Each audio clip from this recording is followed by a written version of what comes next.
The union, representing thousands of Canadian auto workers, has extended its strike deadline at Ford by another 24 hours. The contract expired just before midnight Eastern, and the union was in a legal strike position, but it agreed to push negotiations beyond that as it considers a last-minute offer from Ford. Chris Ensing is in Windsor, and he has the latest developing details.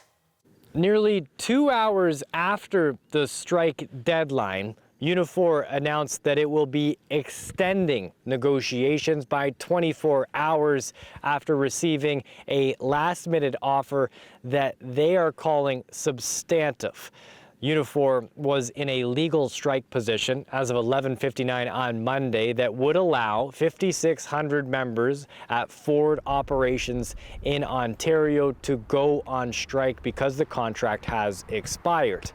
But this offer is one that the bargaining committee wants to review. Ford Motor Company saying that they've agreed to continue negotiations in an effort to reach a tentative agreement. Now, this all happened after Unifor National President Lana Payne expressed in an update to members and the public that any strike action that occurred would hit all of the auto plants that operate in Ontario. If there is a strike, this will be a total strike.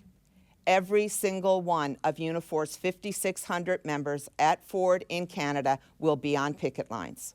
Unifor has not given any details about the specifics of what they're looking for in these contract talks, only to say that they're seeking better pensions, higher wages, better job security as the industry moves to electric vehicles, and more investments.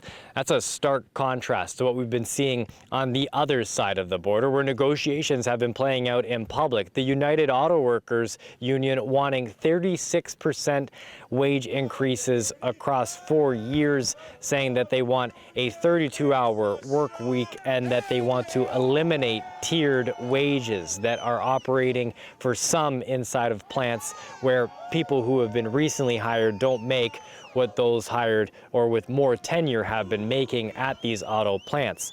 Now, last Thursday at midnight, workers went on strike at 3 operations in 3 different states.